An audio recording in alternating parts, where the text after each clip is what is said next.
Bonjour à toutes et à tous. Ecofi lance Optime 31, son nouveau millésime de fonds datés consacré cette fois au secteur jugé prioritaire par le plan Draghi.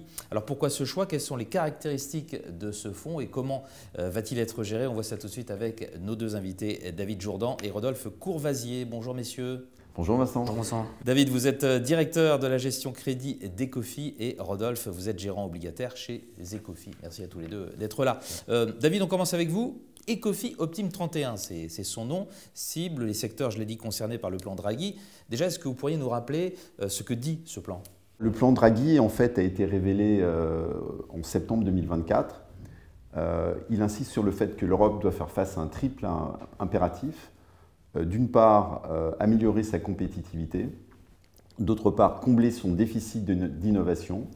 Et enfin, renforcer son autonomie et sa capacité à se défendre. Alors, dans ce cadre-là, des plans d'action sont définis, des cibles sectorielles également, et c'est sur cette base que nous avons imaginé de créer un produit obligataire qui accompagnera l'effort des pouvoirs publics et permettra aux investisseurs de se positionner sur ces secteurs qui sont plus que jamais d'avenir. On rappelle sur combien porte ce plan? Alors, centaines de milliards d'euros? C'est 800 milliards d'euros par an. Milliards. Sur la période 2025-2030. Et donc, c'est un effort véritablement conséquent. C'est une sorte d'énorme plan Marshall en réalité. Rodolphe, comment orientez-vous vos investissements à la lumière de ce plan Draghi? Ce plan cible 10 secteurs. On peut citer par exemple la défense, le spatial, l'industrie automobile ou encore la technologie de pointe. Donc ce sera vraiment notre boussole à suivre avec cette échéance à 2030. C'est pour ça que Ecofi lance ce fonds obligataire avec cette échéance-là. Ces secteurs sont vraiment stratégiques et ils vont pouvoir bénéficier des investissements de manière conjointe des pouvoirs publics, des institutions européennes et des investisseurs privés. Sans oublier évidemment le secteur de la finance qui va avoir vraiment un rôle nécessaire pour financer toutes ces entreprises.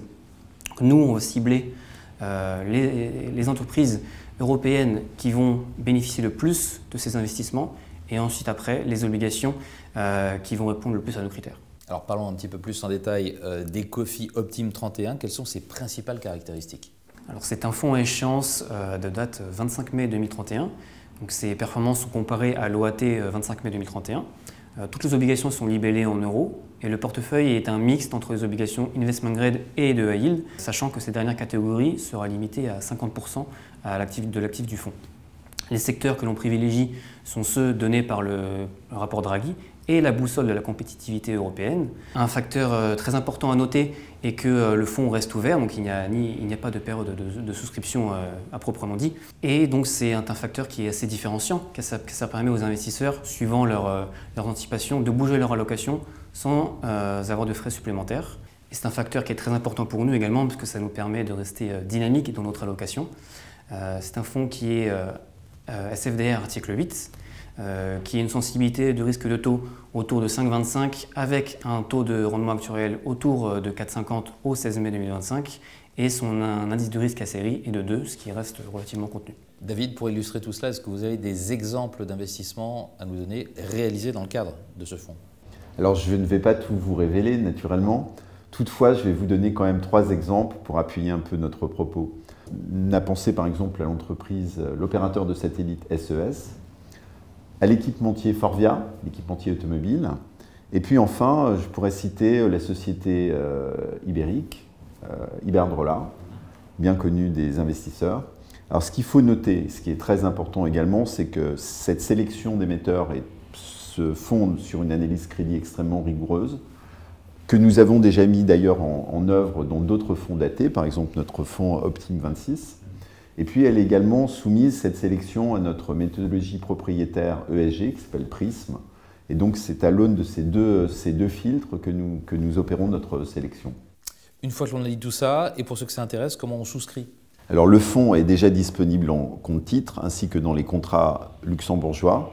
Et enfin, il est en cours de référencement auprès des grands assureurs français. David Jourdan, Rodolphe Courvasier, merci beaucoup d'avoir été avec nous pour nous présenter Ecofi Optime 31. Au revoir. Merci Vincent. Au revoir. Merci. Au revoir.